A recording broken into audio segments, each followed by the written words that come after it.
Romeo बाब 3। बस यहूदी को क्या फौकियत है और खतना से क्या फ़ायदा। हर तरह से बहुत ख़ास कर ये कि खुदा का कलाम उनके सुपुर्द हुआ। अगर बाज़ बेवफ़ा निकले तो क्या हुआ? क्या उनकी बेवफ़ाई खुदा की वफ़ादारी को बातिल कर सकती है? हरगिज़ नहीं, बल्कि खुदा सच्चा ठहरे और हर एक आदमी झूठा। चुनाचा लिखा है कि तू अपनी बातों में रास्त बास ठहरे और अपने मुकदमा में फतह पाए। अगर हमारी नाराज़गी खुदा की रास्तबाजी की खूबी को ज़ाहिर करती है तो हम क्या कहें? क्या ये कि खुदा बेइंसाफ है जो गज़ब नाजिल करता? मैं ये बात इंसान की तरह कहता हूँ, हरगिज़ नहीं, वरना खुदा क्यों कर दुनिया का इंसाफ करेगा। अगर मेरे झूठ के सबब से खुदा की सच्चाई उसके जलाल के वास्ते ज़्यादा ज़ाहिर हुई तो फिर क्यों गुनहगार की तरह मुझ पर हुक्म दिया जाता है, और हम क्यों बुराई ना करें ताकि भलाई पैदा हो। चुनाचा हम पर ये तोहमत लगाई भी जाती है और बाज़ कहते हैं कि इनका यही मखूला है, मगर ऐसों का मुजरिम ठहरना इंसाफ है। बस क्या हुआ? क्या हम कुछ फजीलत रखते हैं? बिल्कुल नहीं, क्योंकि हम यहूदियों और यूनानियों दोनों पर पेशतर ही ये इल्ज़ाम लगा चुके हैं कि वो सब के सब गुनाह के मातहत हैं। चुनाचा लिखा है कि कोई रास्तबाज नहीं, एक भी नहीं, कोई समझदार नहीं, कोई खुदा का तालिब नहीं, सब गुमराह हैं, सब के सब निकम्मे बन गए, कोई भलाई करने वाला नहीं, एक भी नहीं।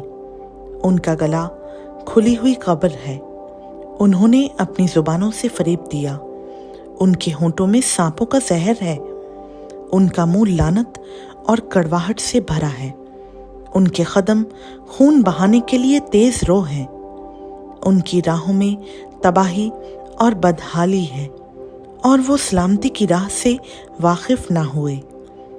उनकी आंखों में खुदा का खौफ नहीं। अब हम जानते हैं कि शरीयत जो कुछ कहती है उनसे कहती है जो शरीयत के मातहत हैं, ताकि हर एक का मुंह बंद हो जाए और सारी दुनिया खुदा के नज़दीक सज़ा के लायक ठहरे, क्योंकि शरीयत के अमाल से कोई बशर उसके हुजूर रास्तबाज नहीं ठहरेगा, इसलिए कि शरीयत के वसीला से तो गुनाह की पहचान ही होती है। मगर अब शरीयत के बगैर खुदा की एक रास्तबाजी ज़ाहिर हुई है, जिसकी गवाही शरीयत और नबियों से होती है, यानी खुदा की वो रास्तबाजी जो यीशु मसीह पर ईमान लाने से सब ईमान लाने वालों को हासिल होती है, क्योंकि कुछ फ़र्क नहीं, इसलिए कि सब ने गुनाह किया और खुदा के जलाल से महरूम है, मगर उसके फजल के सबब से उस मखलसी के वसीला से जो मसीह यीशु में है मुफ्त रास्तबाज ठहराए जाते हैं।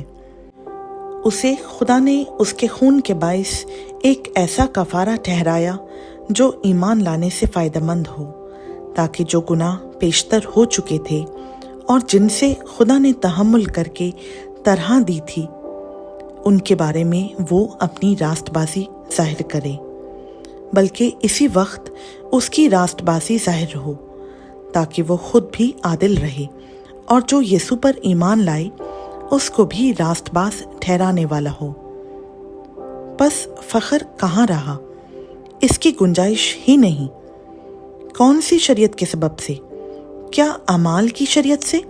नहीं, बल्कि ईमान की शरीयत से।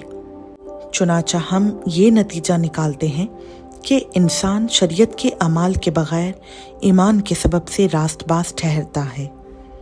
क्या खुदा सिर्फ यहूदियों ही का है, गैर कौमों का नहीं? बेशक गैर कौमों का भी है, क्योंकि एक ही खुदा है जो मख्तूनों को भी ईमान से और ना मख्तूनों को भी ईमान ही के वसीला से रास्तबाज ठहराएगा। बस क्या हम शरीयत को ईमान से बातिल करते हैं? हरगिज़ नहीं, बल्कि शरीयत को कायम रखते हैं। खुदा का पाक कलाम का पढ़ा, सुना, समझा और कबूल किया जाना ہم سبوں کے لیے باعث برکت ہو۔ آمین۔